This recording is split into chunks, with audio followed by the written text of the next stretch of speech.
নমস্কার বন্ধুরা, তোমরা সবাই কেমন আছো? আজকে একদম অন্যরকম একটা ব্লগ নিয়ে চলে এসেছি, তাই সবাই শেষ পর্যন্ত সাথে থেকো। আজকে আমি সারাদিনে সেইভাবে কিছু খাইনি, তাই যেই বাড়িতে ঢুকেছে তাড়াতাড়ি করে বলেছি যে আমি বাইরে চলো, আমি খাবো কিছু, আমার খিদে পেয়েছে খুব জোর। রান্না এদিকে বাড়িতে করাই ছিল, তাও খাইনি কারণ ঘুমোচ্ছিলাম। তাই এবার মনে হয়েছে যে না, এখন তো এই বিকেলবেলায় ভাত খাওয়া যায় না, তো এখন আমরা একটু বাইরে বেরিয়েছি। ক্রিসমাস ট্রি সাজানো হবে, সেটার জন্য কিছু জিনিসপত্র কিনবো, আর সবার আগে আমি কিছু খাবো। আমি না উচিত খাবো, চলো যাওয়া যাক। খাওয়া দাওয়াটা দেখি আমরা কি খাই না খাই আর কি কেনাকাটি হয়, সবটাই তোমাদের সাথে শেয়ার করবো। অনেকটা ভাবনা চিন্তার পর মনে হলো যে না, আমরা একটা সাউথ ইন্ডিয়ান কিছু খাবো, ডোসা, বড়া, এইসব টাইপের। তো সেই জন্য চলে এসেছি উডুপি ফুড পার্কে।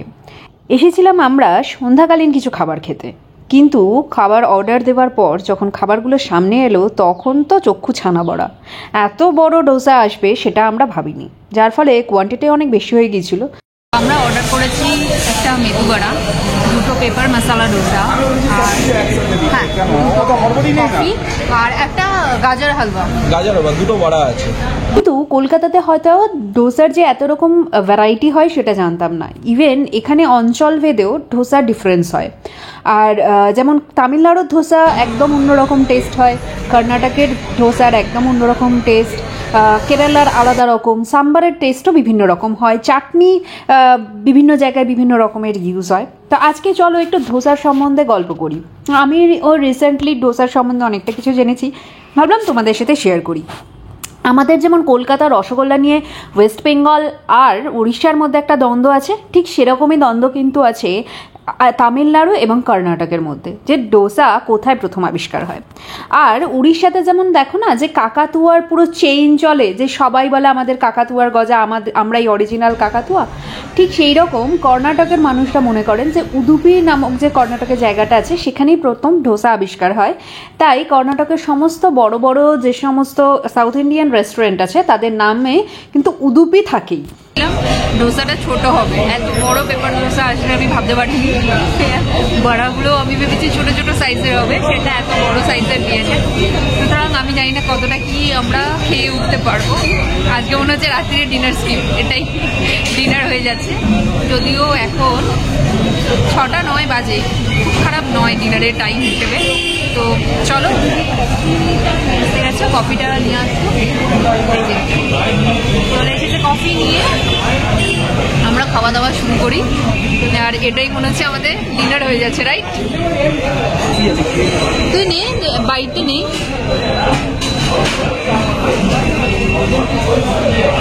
এটা নেব না, হ্যাঁ লটকে যাচ্ছে, ও তাড়াতাড়ি বড় অনেক বেরিয়ে যাচ্ছে।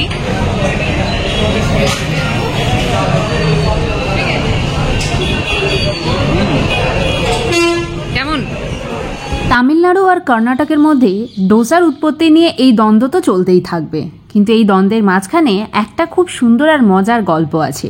কিংবদন্তি অনুসারে উদুপি এলাকার এক ব্রাহ্মণ রাঁধুনি তার ধর্মীয় প্রত্যাশা থেকে পালাতে চেয়েছিলেন এবং মুক্ত ও বন্য অনুভব করতে মদ্যপান করতে চেয়েছিলেন। নিজের কল্পনায় মাতাল হওয়ার অনুভূতি পেতে তিনি চাল ব্যবহার করে নিজেই মদ বানানোর চেষ্টা করেন, কারণ ব্রাহ্মণদের জন্য মদ্যপান নিষিদ্ধ ছিল। তবে তার এই প্রচেষ্টা ব্যর্থ হয়।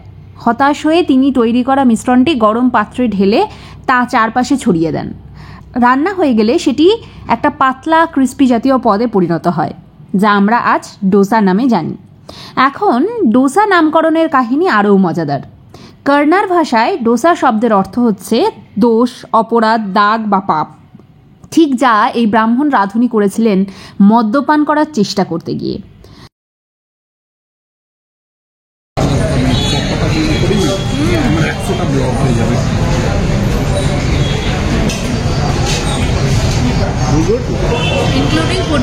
কলকাতায় থাকাকালীন ডোসার যে এত রকম প্রকারভেদ হয় সেটা জানতাম না। অনলি জানতাম কি প্লেন ডোসা আর মশালা ডোসা। আর আমার মতে কলকাতায় থাকাকালীন শুধুমাত্র জানতাম কি ডোসা মানে ক্রিস্পি ইন্ডিয়ান স্টাইল প্যানকেক। কিন্তু ভারতবর্ষের দক্ষিণ প্রান্তে আসার পর দেখলাম হাজারো রকমের ডোসা আছে। Normal dosa, masala dosa, onion roast dosa, rava onion dosa, neer dosa, set dosa, podi dosa, butter roast dosa, কার্ল ডোসা, মৈসুর মশালা ডোসা। মশালা ডোসারও নানান রকম প্রকারভেদ আছে। লিস্ট কিন্তু অনেক বড়, যা আমার এই ছোট্ট ভিডিওতে বলে শেষ করা যাবে না। আর তো যাই হোক, এখানে একটা প্রবলেম হয়েছিল, সেটা হচ্ছে আমরা অর্ডার দিয়েছিলাম ফিল্টার কফি, কিন্তু অভিজিৎ যেরকম নাচতে নাচতে দুটো চা নিয়ে চলে এসেছিল, সেইটাই কথা হচ্ছিল। আমি ওকে বোঝানোর এবং নিজেও বোঝার চেষ্টা করছিলাম যে কোন মানুষ টাকা দিয়ে একরকম অর্ডার দিয়েছে, অন্য জিনিসটা নিয়ে চলে আসে এবং সেটা নিয়ে একবারও বলেও না, বলে যে চা দিয়ে দিয়েছে, ঠিক আছে খেয়ে নাও। আমার মনে হয় অভিজিৎই এটা পারে। যাই হোক, খাওয়া দাওয়া শেষে যেরকম বলেছিলাম চলে এসেছি ক্রিসমাস ট্রি ডেকোরেশন আইটেমস কিনতে। আর আজকের ব্লগটা আমি এখানেই শেষ করছি। আমার এই ব্লগটা ভালো লেগে থাকলে অবশ্যই লাইক করো, কমেন্ট করে জানিও আমার ব্লগগুলো তোমাদের কেমন লাগছে।